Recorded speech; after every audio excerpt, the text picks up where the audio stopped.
Hello दोस्तों, तो आज मैं इस न्यू सीरीज को कंटिन्यू करने वाला हूँ जिसके कि पिछले एपिसोड्स यकीनन आप लोगों ने देख लिए होंगे। और अगर आप लोगों ने इसके पिछले एपिसोड्स नहीं देखा है तो तब भी कोई बात नहीं, मैं इसके पिछले एपिसोड्स के लिंक डिस्क्रिप्शन में दे दूंगा, तो आप लोग वहां से जाके देख सकते हैं। तो चलिए बिना और टाइम जाया किए इस एपिसोड को शुरू करते हैं। तो जैसा की पिछले एपिसोड में हमने देखा कि फेंग ने जियाओ को बचाने के लिए अपने बहुत सारे स्पिरिचुअल पावर्स का यूज कर दिया था, जिसकी वजह से वो बहुत ही ज्यादा कमजोर हो गया था, जिसके बाद शियाओ ने उसे वहां से घर लेकर आ गई थी जहां वो एक सपना देख रहा था। लेकिन तभी उसे सीनियर जेंग बुलाने लगे थे, जिसकी वजह से उसकी आंखें खुल गई थी। अब आगे तो नेक्स्ट एपिसोड की शुरुआत बिल्कुल उसी सीन से शुरू होता है जहां पर हम देखते हैं कि जब फेंग अपने होश में आता है तो वो देखता है कि उसके सामने सीनियर जेंग खड़े होते हैं। आप उन्हें देखकर फेंग उनसे बात करने के लिए खड़ा होने लगता है, जिसकी वजह से वो बात तब हिलने लगता है। ये देखकर अब सीनियर जेंग उसे रोक देते हैं। तभी हम देखते हैं कि फेंग की नजर उस टब के पानी पर पड़ता है जो कि अब जम चुकी थी। ये देखकर अब वो सीनियर से पूछता है कि सीनियर आखिर हो क्या रहा है। तो इस पर अब सीनियर उसे बताता है कि 100 माइल्स तक जितने भी वंडरिंग स्टार्स थे तुमने उन सब को रात में स्वेलो कर लिया था। तभी हम देखते हैं फेंग की बोन फ्लूट ग्लो होने लगती है। तो ये देखकर आप सीनियर उससे पूछते हैं कि क्या तुमने इसका यूज किया था। तो फेंग बताता है कि मुझे इसके बारे में मालूम नहीं है। तो ये सुनकर आप सीनियर बोलते हैं कि तुमने पहले बहुत सारे पिल्स को कंज्यूम किया था, जिसकी वजह से अब तुम इनिशियल स्टेज से सेकेंड रियल में एंटर कर चुके हो, वो भी एक ही रात में। तो इसलिए क्या तुम ये सच में ही नहीं जानते कि ये बोन फ्लूट कहाँ से आया है। अब सीनियर की बात सुनकर फेंग थोड़ा हैरान हो जाता है और उन्हें बताता है कि ये फ्लूट मेरे मदर की आखिरी निशानी है, जिसको कि उन्होंने मेरे लिए छोड़कर गई थी। और ये कहकर वो उन्हें बताता है कि इस बोन फ्लूट के पास अपना दिमाग भी है और ये मेरी मदर भी करता है। लेकिन आज मुझे एक ड्रीम आया था और मेरे ख्याल से वो ड्रीम इसी ने ही बनाया था।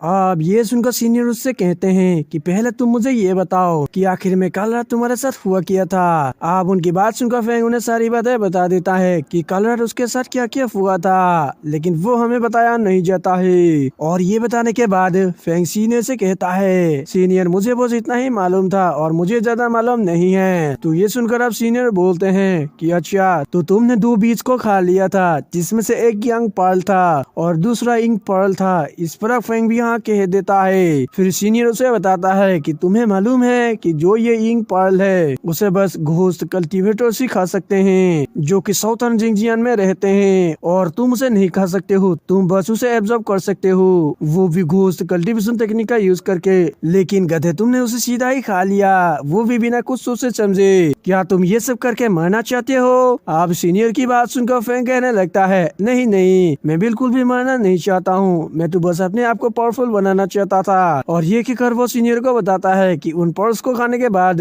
मैं एक पैलेस पर पहुंच गया था जिसे गायन टेम्पल कहते हैं, और वहां पर मैं एक लड़की से मिला जिसका नाम जू थी। ये सुनकर सीनियर हैरान हो जाते हैं और पूछते हैं कि उस लड़की का पूरा नाम क्या था। फेंग बताता है कि उस लड़की का पूरा नाम मिजू किंग गियान थी। फिर इसके बाद सीन चेंज होता है और हम देखते हैं कि फेंग और सीनियर एक साथ कहीं पे जा रहे होते हैं, जिसके बाद वो लोग एक घर के पास पहुंच जाते हैं। तभी फेंग सीनियर से कहता है, सीनियर हम लोगों ने तो शियाओ को कुछ भी नहीं बताया कि हम लोग कहाँ जा रहे हैं, क्या ये सच में ठीक रहेगा, क्योंकि वो जब शॉपिंग से वापस आ जाएगी और वो हमें वहाँ पर नहीं पाएगी तो इसकी वजह से वो गुस्सा हो जाएगी। इस पर सीनियर कहते हैं, मैंने वहाँ पे एक नोट छोड़ दिया है, इसलिए फिक्र करने की बात नहीं है। उसके बाद सीन चेंज होता है और हम शियाओ को देखते हैं जो कि शॉपिंग से वापस आ गई होती है, और वो जब अपने घर को देखती है तो वो काफी गुस्सा हो जाती है, क्योंकि सीनियर ने वो नोट किसी पेपर पर नहीं लिखा था बल्कि अपने घर के दरवाजे पर ही लिख दिया था। फिर शियाओ गुस्सा होते हुए कहती है, बास्टर्ड, मैंने लैंडलॉर्ड को इतना सारा पैसा देकर इस घर को सही किया था और तुम लोगों ने इसके साथ फिर से ऐसा कर दिया। फिर इसके बाद सीन चेंज होता है और हम मिजू को देखते हैं जो कि भागते हुए गेट को खोलने के लिए जाती है, क्योंकि उसे लगा था कि वहाँ पर फेंग आया है। लेकिन अफसोस, जब वो गेट को खोलती है तो वहाँ पर फेंग की जगह अंकल शियाओ सेन थे, और वो बोलते हैं कि ये मैं हूँ, फेंग नहीं। और ये कहकर वो उसे एक मेडिसिन का बैग दे देते हैं। आप उन मेडिसिन को देखकर मिजू थोड़ा सा हैरान हो जाती है, जिसे देखकर आप अंकल जिया उसे बताते हैं कि ये तुम्हारे लिए कुछ दवाई है, क्योंकि अब तुम 18 साल की हो चुकी हो, और इसी के साथ ही अब मैं तुम्हें फेरी सिटी लेकर जाऊंगा तुम्हारा ट्रीटमेंट करने के लिए। अब ये सुनकर मिजू थोड़ा सा उदास हो जाती है और वो वापस जाने लगती है। लेकिन लेकिन तभी हम देखते हैं कि वहाँ पर फेंग सीनियर के साथ आ जाता है और मीजू को आवाज लगाता है। उसकी आवाज सुनकर मीजू काफी खुश हो जाती है। फिर अंकल जियांग उन दोनों से कहते हैं कि तुम दोनों यहाँ पर, और ये कहकर वो कहते हैं कि अच्छा छोड़ो कोई बात नहीं, और ये कहकर वो वहाँ से चले जाते हैं। तभी मीजू खुश होते हुए फेंग से कहती है कि तुम सच में यहाँ पर दोबारा आ गए। इस पर फेंग कहता है मैंने तो कहा कि जब मैं फ्री रहूंगा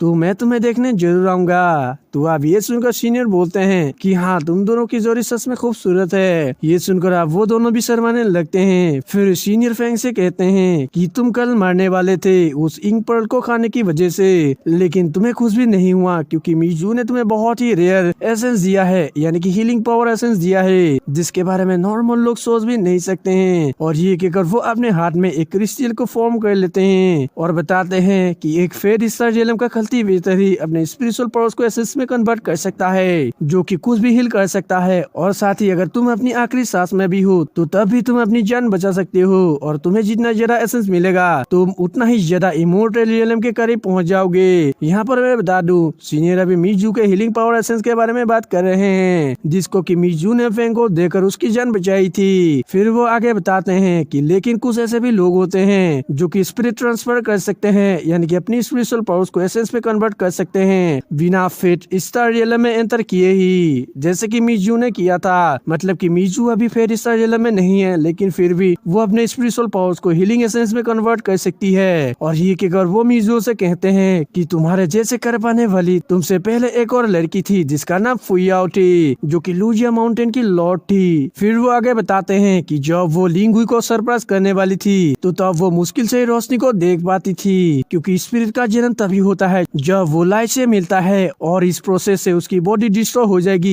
इसीलिए ही वो रोशनी को मुश्किल से देख पाती थी। और ये कहकर वो मीजू से कहते हैं कि तुम्हारी बॉडी के अंदर फुया से भी ज्यादा स्पिरिट्स मौजूद है, और वो स्पिरिट्स धीरे धीरे मल्टीप्लाई होते जा रहा है, जिसकी वजह से तुम्हें बहुत ही ज्यादा पेन होता है। इसीलिए ही सेकंड सीनियर ब्रदर तुम्हें 3 साल से मेडिसिन देते आ रहे हैं, लेकिन फिर भी तुम ठीक नहीं हुई। अब सीनियर की ये सब बातें सुनकर मीजू थोड़ा सा हैरान हो गई थी, और फिर वो उससे पूछती है कि आप कौन हैं। इस पर सीनियर उसे बताता है कि मैं एक बुरा पर्सन हूँ। अब सीनियर की ये बात सुनकर फेंग भी हैरान हो जाता है, और वही सीनियर की ये बात सुनकर मीजू उसे पहचान गई थी कि वो एलोन सीनियर है। अब ये सुनकर फेंग हैरान हो जाता है और कहता है कि क्या। फिर हम देखते हैं कि सीनियर अपने मास्क को हटा देते हैं और मीजू से पूछते हैं कि क्या मैं तुम्हें अभी भी याद हूँ, और ये कहकर वो अपना नाम हैंसन लोन स्वर्ड्स में बताता है। तो उसका नाम सुनकर फेंग हंसने लगता है, लेकिन तभी मीजू सीनियर को रेस्पेक्ट देती है और कहती है कि सीनियर आपका शुक्रिया मेरी जान बचाने के लिए। वहीं इधर आप सीनियर अपने मन ही मन सोचते हैं और कहते हैं कि मैंने इसकी जान 3 साल पहले बचाया था मेरे सीनियर सिस्टर की मेडिसिन का यूज करके, यानी कि मैंने इसको मेरे सीनियर सिस्टर की रिफाइन किए हुए मेडिसिन दिया था ताकि वो ज्यादा दिनों तक जीवित रह सके।